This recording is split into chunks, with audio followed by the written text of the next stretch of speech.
Sangappa Chidri memorial clinic 50ನೇ ವರ್ಷದ ಸಂಭ್ರಮಾಚರಣೆ. Doctor ಮತ್ತು ರೋಗಿಗಳಿಗೆ ಸನ್ಮಾನ ಸಮಾರಂಭ. ಹುಮ್ನಾಬಾದ್ ನಗರ ಪಟ್ಟಣದಲ್ಲಿ ಬಸವೇಶ್ವರ ವೃತ್ತದ ಹತ್ತಿರ ಸಂಗಪ್ಪ ಚಿದ್ರಿ ಮೆಮೋರಿಯಲ್ ಕ್ಲಿನಿಕ್ 50ನೇ ವರ್ಷದ ಸಂಭ್ರಮಾಚರಣೆಯನ್ನು ಹಾಗೂ ಡಾಕ್ಟರ್ ವೃತ್ತಿಯಲ್ಲಿ 50 ವರ್ಷ ಡಾಕ್ಟರ್ ವಿಜಯ್ ಕುಮಾರ್ ಚಿದ್ರಿ ಪೂರ್ಣಗೊಂಡ ಹಿನ್ನೆಲೆಯಲ್ಲಿ ಹುಮ್ನಾಬಾದ್ ನಗರ ಪಟ್ಟಣದಲ್ಲಿ ಕಾರ್ಯಕ್ರಮವನ್ನು ಆಯೋಜಿಸಲಾಗಿತ್ತು. ಈ ಕಾರ್ಯಕ್ರಮದಲ್ಲಿ ವಿಶೇಷವಾಗಿ ಡಾಕ್ಟರ್ಗಳಿಗೆ ಹಾಗೂ ರೋಗಿಗಳಿಗೆ ವಿಶೇಷವಾಗಿ ಸನ್ಮಾನವನ್ನ ಕೈಗೊಳ್ಳಲಾಯಿತು. ಮೂಲತಃ ಸಂಗಪ್ಪ ಚಿದ್ರಿ ಮೆಮೋರಿಯಲ್ ಕ್ಲಿನಿಕ್ನಲ್ಲಿ ಡಾಕ್ಟರ್ ವಿಜಯ್ ಕುಮಾರ್ ಚಿದ್ರಿ ಅವರು 50 ವರ್ಷಗಳಿಂದ ಹುಮ್ನಾಬಾದ್ ನಗರ ಪಟ್ಟಣದಲ್ಲಿ ಸೇವೆಯನ್ನ ನೀಡುತ್ತಾ ಬಂದಿದ್ದಾರೆ. ಸರೋಜಿಬಾಯಿ ರಾಮಚಂದ್ರ ರಾವ್ ಅವರ ದಂಪತಿಗಳ ಸುಪುತ್ರರಾಗಿರುವ ಇವರು ಫೆಬ್ರವರಿ 1950ರಲ್ಲಿ ಜನಿಸಿದರು. ಪ್ರೌಢ ಶಿಕ್ಷಣ ಹುಮ್ನಾಬಾದ್ನಲ್ಲಿ, ಪದವಿ ಪೂರ್ವ ಶಿಕ್ಷಣ ಗುಲಬರ್ಗದಲ್ಲಿ ಹಾಗೂ ತಮ್ಮ ಮೆಡಿಕಲ್ ವೃತ್ತಿಪರ ಕೋರ್ಸ್ ಅನ್ನು ಎಂಆರ್ಎಂಸಿ ಕಾಲೇಜಿನಲ್ಲಿ ಮುಗಿಸಿದ್ದರು. ನಂತರ ಇವರು 1997ರಲ್ಲಿ ವಿದ್ಯಾವತಿ ಅವರನ್ನು ಮದುವೆಯಾಗಿ 3 ಜನ ಮಕ್ಕಳಿದ್ದಾರೆ. ವೀಣಾ, ಶಿಲ್ಪಾ ಹಾಗೂ ಸುಪುತ್ರ ಡಾಕ್ಟರ್ ಸಂತೋಷ್ ವಿ ಚಿದ್ರಿ, ಸೊಸೆ ಡಾಕ್ಟರ್ ಸುನಿತಾ ಚಿದ್ರಿ. ಈ ಸಂಗಪ್ಪ ಚಿದ್ರಿ ಮೆಮೋರಿಯಲ್ ಕ್ಲಿನಿಕ್ನ 50ನೇ ವಾರ್ಷಿಕೋತ್ಸವ ಕಾರ್ಯಕ್ರಮದಲ್ಲಿ ದಿವ್ಯ ಸಾನ್ನಿಧ್ಯವನ್ನು ಶಬ್ರ ರೇಣುಕಾ ವೀರ ಗಂಗಾಧರ ಶಿವಾಚಾರ್ಯರು ಹಾಗೂ ಉಪಸ್ಥಿತಿಯನ್ನು ಮಾಣಿಕ್ ನಗರದ ಮಹಾರಾಜರಾದ ಆನಂದ್ ರಾಜ್ ಮಾಣಿಕ ಪ್ರಭು ಹಾಗೂ ಚಿದ್ರಿ ಪರಿವಾರದವರಾದ ನಾರಾಯಣ್ ರಾವ್ ಚಿದ್ರಿ, ನಂದಕುಮಾರ್ ಚಿದ್ರಿ, ಲಕ್ಷ್ಮೀಕಾಂತ್ ಚಿದ್ರಿ, ಡಾಕ್ಟರ್ ವಿಜಯ್ ಕುಮಾರ್ ಚಿದ್ರಿ ಅವರ ಸಂಬಂಧಿಕರು, ಗೆಳೆಯರು ಹಾಗೂ ಮುಂತಾದವರು ಉಪಸ್ಥಿತರಿದ್ದರು. JK news Kannada, Humnabad. ಇದು ಭ್ರಷ್ಟರ ಪಾಲಿಗೆ ಸಿಂಹ ಸ್ವಪ್ನ. ಚಿದ್ರಿ ಅವರಿಗೆ ಒಂದು ಮಾತು ಹೇಳಕ್ ಇಷ್ಟಪಡ್ತೀನಿ. 50 ವರ್ಷ ಹ್ಯಾಂಗ್ ಕಳೆದೋಯ್ತು ಅಂತ ಹೇಳಿ ಗೊತ್ತಿಲ್ಲ, ಆದ್ರ ಸೂರ್ಯ ಚಂದ್ರ ಇರ್ತಕ್ಕ ತಮ್ಮ ಹೆಸರು ಹುಮ್ನಾಬಾದ್ ಊರಲ್ಲಿ ಇರ್ತದ ಅಂತ ಹೇಳಿ ನಾನು ಭಾವಿಸ್ತೀನಿ. ಯಾಕಂದ್ರ ಸಮಾಜಕ್ಕೆ ಧರ್ಮಕ್ಕೆ ಮಾಡಿದಂತ ಸೇವೆ ಯಾವತ್ತೂ ಕೂಡ ವ್ಯರ್ಥ ಹೋಗಂಗಿಲ್ಲ. ತಾವು ಆರೋಗ್ಯಪೂರ್ಣವಾದಂತ ಬಲಿಷ್ಠವಾದಂತ ಸಮಾಜ ಕಟ್ಟಲಿಕ್ಕೆ ತಾವೆಲ್ಲರೂ ಕಂಕಣಬದ್ಧಾಗಿ ನಮ್ಮ ಕೋವಿಡ್ ಸಮಯದಲ್ಲಿ ಹುಮ್ನಾಬಾದ್ ನಗರದ ಎಲ್ಲಾ ವೈದ್ಯರು ಕಂಕಣಬದ್ಧರಾಗಿ ನಿಂತರಂತೇಳಿ ಒಂದು ಸುಂದರವಾದಂತ ನಾವು ಸಮಾಜ ಕಟ್ಟಿವಿ. ನಾವೆಲ್ಲರೂ ಕೂಡ ಆರೋಗ್ಯಪೂರ್ಣವಾಗಿ ಯಾಕಿದ್ದೀವಿ ಅಂದ್ರ ನಮ್ಮ ಚಿದ್ರಿಯವರಾಗ್ಬೋದು, ಮಂಡವರಾಗ್ಬೋದು, ನಮ್ ಶಶಿಕಾಂತ್ ಹಾಲ್ಕುಡವರಾಗ್ಬೋದು, ನಮ್ಮೆಲ್ಲರೂ ಬಂದು ನಮ್ ಡಾಕ್ಟರ್ ಸಾಹೇಬ್ರು ಎಲ್ಲರೂ ಮಾಣಿಪ್ರಭು ಸ್ವಂತ ಅನ್ಕೊ ಎಲ್ಲರನ್ನು ನೋಡಿ ನಮ್ಮನ್ನು ಕಾಪಾಡುವಂತ ಶ್ರೇಯಸ್ ಯಾರಿಗಾಲ್ ಸಿಕ್ತಂದ್ರ ಸಮಸ್ತ ಎಲ್ಲ ಡಾಕ್ಟರ್ ಸಿಕ್ತಂತ ನಾನಂತೂ ಭಾವಿಸ್ತೀನಿ. ಇಲ್ಲಿರುವಂತ ಎಲ್ಲರಿಗೂ ಒಂದು ಮಾತು ಹೇಳಕ್ ಇಷ್ಟಪಡ್ತೀನಿ. ಹೊಸ ವರ್ಷಕ್ಕೆ ಕಾಲಿಡ್ತಾ ಇದ್ದೀವಿ. ಹೊಸ ವರ್ಷ ಬರ್ತದ ಹೋಯ್ತದ, ಆದ್ರ ತಾವು ಆರ್ಥಿಕ ಸ್ಥಿತಿಯಿಂದ ಬಲಿಷ್ಠರಾರಿ, ತಾವು ದುಡಿಯೋ ಕಡೆ ಹೆಚ್ಚಿನ ಗಮನ ಕೊಡಿ. ಮತ್ತೊಬ್ಬರು ತಪ್ಪುಗಳು ಎಣಸದ್ ಬಿಟ್ರಂದ್ರ ಸುಂದರವಾದಂತ ಸಮಾಜ ಕಟ್ಬಹುದು ಅಂತ ಹೇಳಿ ನಾನು ಆಸೆ ಎಂಬ ಮಾತನ್ನು ಹೇಳಿ ಚಿದ್ರಿ ಪರಿವಾರದವರಿಗೆ, ಉಭಯ ಪರಿವಾರದವರಿಗೆ ಆ ಭಗವಂತನ ಬಳಿ ವೀರಭದ್ರ ಮಹಾಸ್ವಾಮಿಯಲ್ಲಿ ಮಾಣಿಪ್ರಭು ಮಹಾರಾಜರ ಬಳಿ ಇಷ್ಟೇ ಕೇಳ್ತೀನಿ, ತಮ್ಮ ಉಭಯ ದಂಪತಿಗಳ ಜೀವನ ಶತಾಯುಷ್ಯವಾಗಿ ಇದೇ ರೀತಿಯಾಗಿ ಹಾರಿಸಲಿ ಅಂತ ಮಾತನ್ನು ಹೇಳಿ ಚಿದ್ರಿ ಪರಿವಾರದಕ್ಕೆ ಹೇಳ್ಬೇಕಿತ್ತಂದ್ರ, ನಮ್ಮ ದತ್ಕುಮಾರ್ ಚಿದ್ರಿ ಅವರಾಗ್ಲಿ ಎಲ್ಲರೂ ಹೇಳ್ಬೇಕಿತ್ತಂದ್ರ, ನಮ್ಮ ಹಿರೇಮಠ ಸಂಸ್ಥಾನಕ್ಕೆ ಅವಿನಾಭಾವ ಸಂಬಂಧ ಯಾರಾದ್ರೂ ಇಟ್ಕೊಂಡ್ರ ಅಂದ್ರ ನಮ್ಮ ಚಿದ್ರಿ ಪರಿವಾರ ಅಂತ ಹೇಳಿ ನಾನು ಹೆಮ್ಮೆಲಿಂದ ಹೇಳಕ್ ಇಷ್ಟಪಡ್ತೀನಿ. ಯಾಕಂದ್ರೆ 21 ದಿವಸಗಳ ಪರ್ಯಂತರವಾಗಿ ನಾವು ಅನುಷ್ಠಾನದಾಗ ಇದ್ದಾಗ ನಮ್ಮ ದತ್ಕುಮಾರ್ ಅವರು 2 ದಿನಕ್ಕೊಮ್ಮ ನಾ ಅಂತಿದ್ದು ಯಾಕೆ ಬರ್ತೀರಿ ಅಂತೇಳಿ, ಆದ್ರೂ ಕೂಡ ಒಂದು ದೈವ ಭಕ್ತ ಗುರು ಮೇಲೆ ಒಂದು ನಂಬಿಕೆ ಇಟ್ಕೊಂಡ್ ಬಂದಂತ ಶ್ರೇಯಸ್ ಯಾರಿಗಾದ್ ಸಿಕ್ತಂದ್ರೆ ಅದು ಚಿದ್ರಿ ಪರಿವಾರ ಸಿಕ್ತಂತ ನಾನು ಭಾವಿಸ್ತೀನಿ. औषधम जाह्नवी तोयम वैद्यो नारायणो हरि। तब कौन नारायण बन जाता है? तब कौन परमात्मा है? वैद्य परमात्मा है। तो गत 50 वर्षों से अविरत रूप से यहाँ हुमनाबाद में अपनी मेडिकल की पढ़ाई पूर्ण करने के बाद हुमनाबाद जैसे एक छोटे से टाउन में आकर अपनी मेडिकल सेवा निरंतर 50 वर्षों से, 50 वर्ष पूर्व जब इन्होंने पहली बार यहाँ क्लिनिक खोला था, तब परम पूज्य सिद्धराज माणिकप्रभु महाराज यहाँ पर आकर उन्होंने इसका उद्घाटन किया था। और देखिए संयोग की बात, 50 वर्ष बाद आज मुझे इस कार्यक्रम में यहाँ सम्मिलित होने का भाग्य मिल रहा है।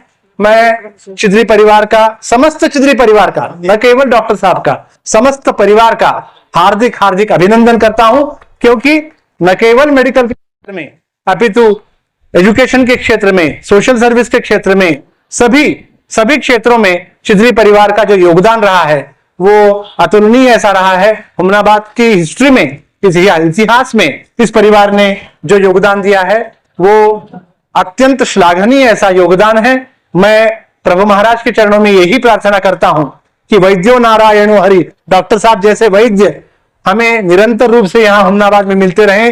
डॉक्टर चिद्री हो, डॉक्टर मंडा हो, डॉक्टर पुजारी हो, ये पुरातन काल से हुमनाबाद की जनता की सेवा में निरत है। 1974 it was an incidental placement. ನನಗೆ ಅಂದರೆ ನಾನು ಇಲ್ಲಿ ಪ್ರಾಕ್ಟೀಸ್ ಮಾಡ್ಬೇಕಂತಂದ್ರೆ ಏನು ಸ್ಟಾರ್ಟ್ ಮಾಡ್ಕೊಂಡಿದ್ದಿಲ್ಲ, ಪ್ಲಾನ್ ಮಾಡ್ಕೊಂಡಿದ್ದಿಲ್ಲ. ಅವಾಗ ಒಂದು ಸಿಚುವೇಶನ್ ಬಂತು. ಅವಾಗ ನಮ್ಮ ಹಿರಿಯರಾದ ನಮ್ಮ ದೊಡ್ಡಪ್ಪ, ನಮ್ಮ ತಂದೆಯವರಾದ್ರು, ನೀನು ಇಲ್ಲೇ ಪ್ರಾಕ್ಟೀಸ್ ಮಾಡಬೇಕು. ಇಲ್ಲ ನಾನು ಹೋಗ್ತೀನಿ, ನಾನು ಸರ್ವಿಸ್ನಲ್ಲಿ ಹೋಗ್ತೀನಿ, ನಾ ಇದು ಮಾಡ್ತೀನಿ ಅಂದ್ರೆ ಅವ್ರೇನಂದ್ರು ಸರ್ವಿಸ್ನಲ್ಲಿ ಹೋಗೋದಿಲ್ಲ, ಎಷ್ಟು ಪಗಾರ ಕೊಡ್ತಾರೆ ನಿನಗೆ? 1,000 ರೂಪಾಯಿ. ನಾವು 1,000 ರೂಪಾಯಿ ಕೊಡ್ತೀವಿ ನಿಮಗೆ, ನೀನು ಪ್ರಾಕ್ಟೀಸ್ ಬಂದಿದ್ರು ನೀನೇ ತಗೊಳ್ಬೇಕು. ಅದು ಮಾಡಿ ಇಲ್ಲಿ ನನಗೆ ಇದು ಮಾಡಿದ್ರು. ಆಮೇಲೆ ನಾನು ಬಹಳ ಪ್ರಯತ್ನ ಪಟ್ಟು ನಾನು ಮುಂದೆ ಇದು ಮಾಡ್ಕೊಂಡು ಹೋಗ್ತಾ ಇದ್ದೇನೆ. ಸ್ವಲ್ಪ ದಿವಸ 75 ನಾನು ಸ್ಮಾಲ್ ಲ್ಯಾಬೊರೇಟರಿ ಸ್ಟಾರ್ಟ್ ಮಾಡಿದೆ. ಆಮೇಲೆ 77 ಇವ್ರ ಜೊತೆಗೆ ಮದುವೆ ಆಯಿತು. ಮದುವೆ ಆದ್ಮೇಲೆ ನಾನು 78 ಎಕ್ಸ್ರೇ ಮಾಡಿಕೊಂಡೆ. ತಾಲೂಕಿನಲ್ಲಿ ಫಸ್ಟ್ ಎಕ್ಸ್ರೇ. ಸ್ಟಾರ್ಟಿಂಗ್ ನಲ್ಲಿ ವೆರಿ ಡಿಫಿಕಲ್ಟಿ, ಅಂದ್ರೆ ಟೆಕ್ನಿಷಿಯನ್ ಸಿಗ್ತಿದ್ದಿರಲ್ಲ ನಮಗೆ. ನಾವೇ ಒಂದು 8 ದಿವಸ ಅಲ್ಲಿ ಟೆಕ್ನಿಕಲ್ ಬ್ಯಾಕ್ಗ್ರೌಂಡ್ ತಗೊಂಡು ಬಂದು, ಮತ್ತೆ ನಮ್ಮ ತಮ್ಮ ಜಗನ್ನಾಥ್ ಚಿದ್ರಿ ಅಂತಿದ್ರು, ಅವರು ನಾವು ಕೂಡಿ ಮಾಡ್ಕೊಂಡು ಅವ್ರು ಎಕ್ಸ್ರೇ ತೆಗಿತಿದ್ರು, ನಾವು ಇದು ಮಾಡ್ತಾ ಇದ್ದೀವಿ. ಅವರೇ ಮಾಡ್ತಾ ಇದ್ರು, ಅದ್ರ ಎಲ್ಲ ಫೋಕಸಿಂಗ್ ಅದು ಇದು ಮಾಡೋದು ಅವರೇ ಮಾಡ್ತಾ ಇದ್ರು. ಆಮೇಲೆ ಮತ್ತೆ ನಾನು ಒಂದು nursing home 85 nursing home start ಮಾಡಿದೆ. ನರ್ಸಿಂಗ್ ಹೋಮ್ ಸ್ಟಾರ್ಟ್ ಮಾಡಿದ್ರೆ ಅಲ್ಲಿ ವೆರಿ ಡಿಫಿಕಲ್ಟ್, ಅವುಗಳ ಸ್ಟಾಫ್ ಯಾರಿಗೂ ಸಿಗ್ತಿದ್ದಿಲ್ಲ, ಎಲ್ಲ ನಾನೇ ಮಾಡ್ಬೇಕಾಯ್ತಿತ್ತು. ಸಲಾಯಿಲಿ ಹಿಡಿದು ಪೂರ್ತಿ ಎಲ್ಲ ಮಾಡೋದಿತ್ತು. ಬಿಟ್ಟು ಆಮೇಲೆ ಏನ್ ಮಾಡಿದೆ, ಡೇ ಕೇರ್ ಸೆಂಟರ್ ಮಾಡಿ ಇಲ್ಲಿವರೆಗೆ ಕಾಯ್ಕೊಂಡು ಬರ್ತಾ ಇದ್ದೀನಿ. 1995 ಅಲ್ಟ್ರಾಸೌಂಡ್ ಅದು ಮಾಡಿ ಎಲ್ಲ ಮಾಡ್ಕೊಂಡಿದ್ದೀನಿ. ನಾನು ತೃಪ್ತಿಕರವಾಗ ಜೀವನ ನಡೆಸ್ತಾ ಇದ್ದೀನಿ. ಸರಳತೆ, ಸಜ್ಜನಿಕೆ, ಸಹನತೆ, ಶಾಂತಿ ಒಂದು ಪ್ರತಿರೂಪವಾಗಿದ್ರು. ಅವರು ಒಬ್ಬ ಧೀಮಂತ ವ್ಯಕ್ತಿ ಆಗಿದ್ರು. ವ್ಯಕ್ತಿ ಅಷ್ಟೇ ಅಲ್ಲ, ಶಕ್ತಿ ಆಗಿದ್ರು. ಆ ಶಕ್ತಿ ಮತ್ತೊಬ್ಬರಿಗೆ ಪ್ರಚೋದನೆ ಮಾಡ್ತಿತ್ತು. ಅಂತ ಒಂದು ಶಕ್ತಿ ಅವರಲ್ಲಿ ಇತ್ತು. ಈಗ ನೋಡ್ರಿ, ನಾವು 300 ಕಿಲೋಮೀಟರ್ ದೂರ ಇದ್ರು ಸಹಿತ ನಾವು ಗುಲ್ಬರ್ಗ ಬರ್ತೀನಿ ಅಂತ ಅಂದ್ರೆ ಸಾಕು, ಅವರು ನಮ್ಮ ಕಡೆ ಬರ್ತಿದ್ರು, ನಾವು ಅವ್ರ ಕಡೆ ಬರ್ತೀವಿ. ನಾವು ಎಲ್ಲರೂ ಒಂದ್ ದಿವ್ಸ ಕೂತು ಹರಟಿ ಒಳಗೆ ನಮ್ಗೆ ಸಮಾಲೋಚನೆ ಮಾಡ್ತಿದ್ವಿ. ನಾವು ಬರೀ ಎಂಜಾಯ್ಮೆಂಟ್ ಅಂತ ಅಷ್ಟೇ ಅಲ್ಲ, ಇವನ್ ಸಬ್ಜೆಕ್ಟ್ಸ್ ಬಗ್ಗೆ ನಾವು ವಿಚಾರ ಮಾಡ್ತಾ ಇದ್ವಿ. 1968 ನಾವು MBS ಜಾಯ್ನ್ ಆದಾಗ ನಮ್ಮ ಕ್ಲಾಸ್ಮೇಟ್ಸ್ ಆಗಿ ವಿಜಯ್ ಕುಮಾರ್ ಚಿತ್ರಿ ಅವರು ನಮ್ಮ ಜೊತೆಗಿದ್ರು. ಅವರು ನಾವು ಆತ್ಮೀಯರಾಗಿ ಕ್ಲೋಸ್ ಸರ್ಕಲ್ ಅಲ್ಲಿ ಐಡೆಂಟಿಫೈ ಮಾಡ್ಕೊಂಡಿದ್ವಿ. ಅವರು ಆಗಾಗ ಬೀದರು ಹುಮನಾಬಾದ್ ಸಮೀಪ ಇರುವಾಗ ಅವ್ರ ಬಗ್ಗೆ ನಾವು ಬಹಳಷ್ಟು ಕೇಳ್ತೀವಿ. ಅವರು ಸರ್ವಿಸ್ ನೋಡ್ತಿದ್ವಿ. ಬಹಳ ದಯಾಳು ಜನ, ಸರ್ವಿಸ್ ಕೊಡ್ತಾ ಇದ್ದಾರೆ. 50 ವರ್ಷ ಅವರು ಇವತ್ತಿಗೆ ಕಂಪ್ಲೀಟ್ ಆಯ್ತು. ನಾನು ವಿಜಯ್ ಕುಮಾರ್ ಚಿದ್ರಿ ಅವರು ಕ್ಲಾಸ್ಮೇಟ್ ಅಲ್ಲಿ ನಾವು ಒಂದೇ ಕಡೆ ಕೂಡ್ತಾ ಇದ್ದೀವಿ. ಬಹಳ ನಮ್ಮ ಕ್ಲೋಸ್ ಸ್ನೇಹಿತರು, ಮತ್ತೆ ಬಹಳ ಒಳ್ಳೆ ಮನುಷ್ಯ. ಶಿಕ್ಷಕರಿಗೆ ಹೇಳಿದ ಪ್ರತಿಯೊಂದು ಮಾತು ನಾವು ನೋಟ್ ಮಾಡ್ಕೊಳ್ತಿದ್ದೆವು, ಅವ್ರನ್ನೂ ನೋಟ್ ಮಾಡ್ಕೊಳ್ತೇವೆ. ಇಬ್ರು ಕೂಡ ಅಭ್ಯಾಸ ಮಾಡ್ತಾ ಇದ್ದೆವು ಅದರ ಬಗ್ಗೆ. ಅದರಿಂದ ನಮಗ ಮುಂದೆ ಪರೀಕ್ಷೆನಲ್ಲಿ ಇದರಲ್ಲಿ ಬಹಳ ಸಹಾಯ ಆಗ್ತಾ ಇತ್ತು. ಗ್ರಾಹಕರ ಸ್ಯಾಟಿಸ್ಫ್ಯಾಕ್ಷನ್ ನಲ್ಲಿ ನಂಬರ್ 1 ತೃಪ್ತಿ ದರದಾಯಕ ಶೋರೂಮ್ ನಿಮ್ಮ SP TVS ಶೋರೂಮ್ ನಿಮಗಾಗಿ ತಂದಿದೆ ಹೊಸ ಮಾಡೆಲ್ಗಳ ಹೊಸ ಬೈಕ್ಗಳು. ರೈತರಿಗಾಗಿ ಅನುಕೂಲವಾಗಿರುವ ಸೂಪರ್ ಎಕ್ಸೆಲ್ ಕೂಡ ಲಭ್ಯ. ಹಾಗಿದ್ರೆ ಹಿಂದೆ ಭೇಟಿ ನೀಡಿ SP TVS ಶೋರೂಮ್ ಮಾಲೀಕರು ಲೋಕೇಶ್ RG. ಹೆಚ್ಚಿನ ಮಾಹಿತಿಗಾಗಿ ಸಂಪರ್ಕಿಸಿ 8494951009, ನಾಗಲಕ್ಷ್ಮಿ ದಾಬಾ ಹತ್ತಿರ, Gulbarga road, Humnabad. Coat pant, sherwani, suiting, shirting, sari, dress material ಹಾಗೂ ಮದುವೆ ಸಮಾರಂಭಗಳ ಎಲ್ಲಾ ತರಹದ ಬಟ್ಟೆಗಳು ಹೋಲ್ಸೇಲ್ ದರದಲ್ಲಿ ಲಭ್ಯ. ಹಾಗಿದ್ರೆ ಎಂದೇ ಭೇಟಿ ನೀಡಿ RK ಫ್ಯಾಷನ್ ಕಲೆಕ್ಷನ್, ಬಸ್ ನಿಲ್ದಾಣ ಎದುರುಗಡೆ, ಹುಮನಾಬಾದ್. ಹೆಚ್ಚಿನ ಮಾಹಿತಿಗಾಗಿ ಸಂಪರ್ಕಿಸಿ 8660601957.